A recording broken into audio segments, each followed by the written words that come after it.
उत्तर प्रदेश के मुख्यमंत्री योगी आदित्यनाथ बाबू बनारसी दास विश्वविद्यालय के दीक्षांत समारोह में शामिल हुए। इस दौरान उत्तर प्रदेश के मुख्यमंत्री योगी आदित्यनाथ ने कहा, मौजूदा सरकार लकीर की फकीर नहीं बन सकती। पिछले 11 सालों में देश के चहुमुखी विकास को दुनिया ने देखा है और ये विकास यात्रा आगे भी जारी रहेगी।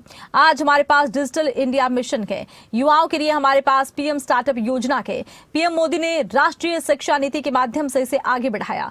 इस दृष्टिकोण के साथ कि कैसे हम इन सभी योजनाओं को जोड़कर अपने युवाओं को महत्वाकांक्षाओं को पंख दे सकते हैं।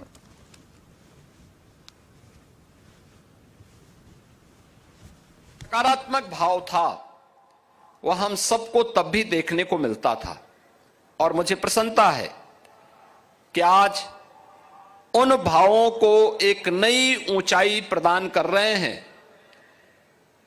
विश्वविद्यालय की कुलाधिपति और विश्वविद्यालय के प्रति कुलाधिपति श्री विराज सागर दास और उनकी पूरी टीम अपने संस्थापकों के इस विजन को मूर्त रूप देकर के उसे मजबूती के साथ आगे बढ़ाने का कार्य कर रहे हैं।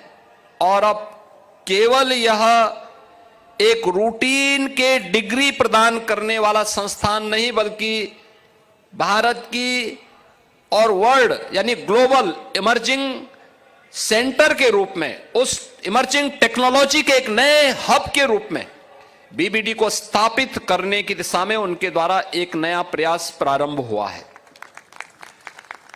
हमें इस बात को ध्यान में रखना होगा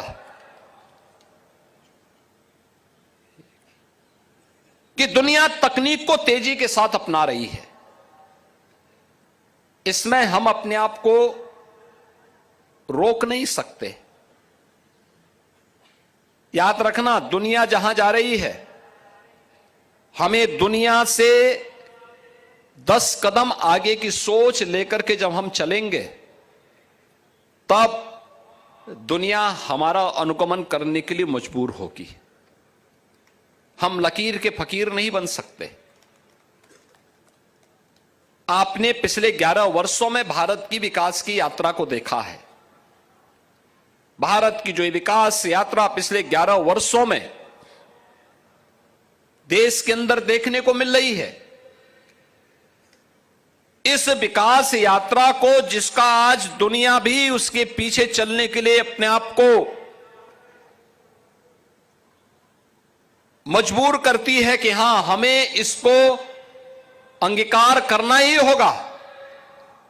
और हर भारतवासी भी जिस पर गौरव की अनुभूति आज के दिन पे कर सकता है, वह सबसे पहले परसेप्शन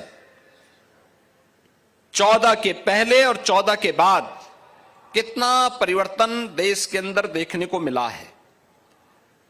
लोगों में जो हताशा थी, निराशा थी, उसे आज आशा और उत्साह में भरने का काम 2014 के बाद प्रधानमंत्री मोदी जी के नेतृत्व में देखने को मिल रहा है।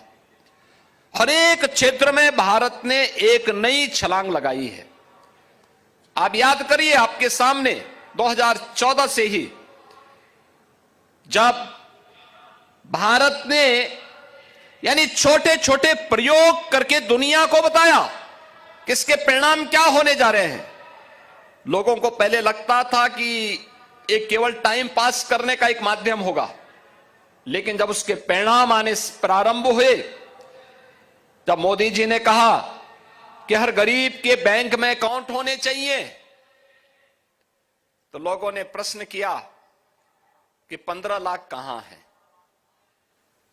आप याद करिए, जिनकी नकारात्मक दृष्टि होती है वे नकारात्मक स्वर बोलते हैं। जिनको कुछ नहीं करना होता है, हर सकारात्मक कदम का वे विरोध करते हैं। और उन्होंने प्रश्न करने शुरू किए थे।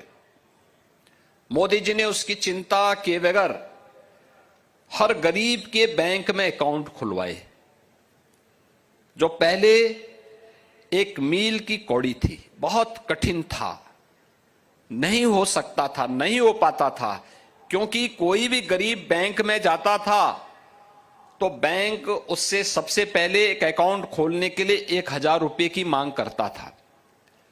उसके पास नहीं होता था, मोदी जी ने कहा 0 बैलेंस पे अकाउंट खोल दो। फिर उसके अकाउंट में कुछ धनराशि उपलब्ध करवाई कि अभी कभी उसको पैसे की आवश्यकता पड़ेगी तो उसको देंगे। और फिर उन्होंने देश के अंदर डिजिटल इंडिया मिशन को आगे बढ़ा करके आज डीबीटी के माध्यम से शासन की सभी योजनाएं बिना किसी कट के सीधे गरीब के खाते में जब जा रही है तो देश के अंदर 50 करोड़ परिवार सीधे सीधे उन योजनाओं के साथ जुड़ता हुआ दिखाई देता है।